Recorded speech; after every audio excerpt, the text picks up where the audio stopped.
খোলা হচ্ছে কাভার্ড ভ্যানের দরজা, আর দরজা খুলতেই ভেতরে দেখা গেল ভারী সরঞ্জাম। এমন একাধিক কাভার্ড ভ্যানে করে বেশ কিছু বক্স এলো সিলেট আন্তর্জাতিক ক্রিকেট স্টেডিয়ামে। দেখা গেল ভারী সেসব সরঞ্জাম নামাতে ব্যবহার করা হচ্ছে ক্রেন। বেশ কয়েকজন শ্রমিকদের সহায়তায় গাড়ি থেকে প্রথমে ক্রেনে তোলা হচ্ছে কালো বাক্সগুলো, এরপর নামিয়ে প্রবেশ করানো হচ্ছে মাঠে এবং ব্রডকাস্টিং রুমের ভেতর।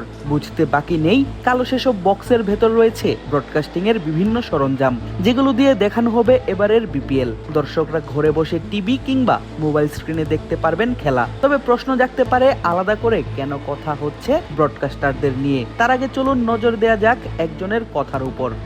2, 3, 4 normal, camera 5 mid wicket, camera 6, 7 is our slip, 8, 9 is reverse slip, 10, 11 is spin vision, and then it comes the camera 12 as a reverse mid wicket but with a small lens, camera 13 as a high 45 with the box lens, then comes a camera 14 which is an handheld, camera 15 and 16 which is again a stumps, and then 17, 18, 19, 20, 21, 22 is a Hawkeye 6 cameras, then after that 23, 24 2 studios and 1 beauty, and that makes 23, 24, 25, 26, 27 drone buggy, and then 28 comes as one more camera I'm missing it, and then 29 is a T-Sports Comcam, and 29 is a T-Sports camera. This is what I will. Two stumps?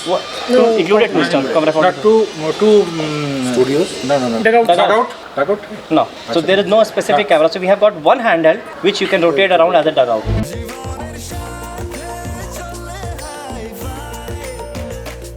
স্বাস্থ্যকর all time honeycomb, সব সময় all time healthy life. যেই আলোচনা হচ্ছে সেগুলো camera নিয়ে। কোথায় কি ক্যামেরা বসবে, কতগুলো ক্যামেরা বসবে, সেই নিয়েই ক্রু মেম্বারদের সঙ্গে পরিকল্পনা করছেন এনইপির ইউনিট ম্যানেজার। দীর্ঘদিন দেশের ক্রীড়া জগতে ব্রডকাস্টিং এর দায়িত্ব পালন করেছে রিয়েল ইম্প্যাক্ট প্রতিষ্ঠান। তবে এবার ঘটছে পরিবর্তন। রিয়েল ইম্প্যাক্ট নয়, এবার বিপিএল ব্রডকাস্ট করবে পাকিস্তানের ট্রান্স গ্রুপ। অর্থাৎ এবারের বিপিএল সম্প্রচার করা হবে সম্পূর্ণ নতুন প্রোডাকশন সেটআপে। প্রতিষ্ঠানটি তাদের বিশেষায়িত ইউনিট ট্রান্স প্রোডাকশন টেকনোলজিস বা টিপিটি এর মাধ্যমে বিশ্বব্যাপী নানা টুর্নামেন্ট সম্প্রচার পরিচালনা করে থাকে, যাদের রয়েছে 35 বছরের খেলাধুলা কভার করার অভিজ্ঞতা। আর তারাই এনেছে এনইপি ইভেন্ট ম্যানেজমেন্টকে, যারা কিনা 30টির মতো ক্যামেরা দিয়ে সরাসরি সম্প্রচার করবেন এবারের বিপিএল এর পুরো আসর। মাঠের বিভিন্ন অ্যাঙ্গেলে তো রয়েছেই, এছাড়াও প্রেস বক্স, ডাগআউট, কমেন্ট্রি বক্সেও দেখা যাবে উন্নত মানের ক্যামেরা সেটআপ।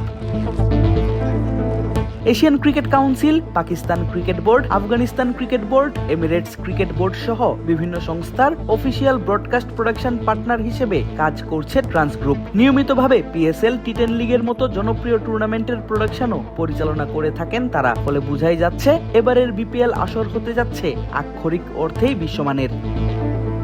এবার দেখার পালা চাহিদার কতটুকুই তারা করতে পারে পূরণ। সিলেট আন্তর্জাতিক ক্রিকেট স্টেডিয়াম থেকে আদিব আশরাফ, ক্রিক ফ্রেন্জি।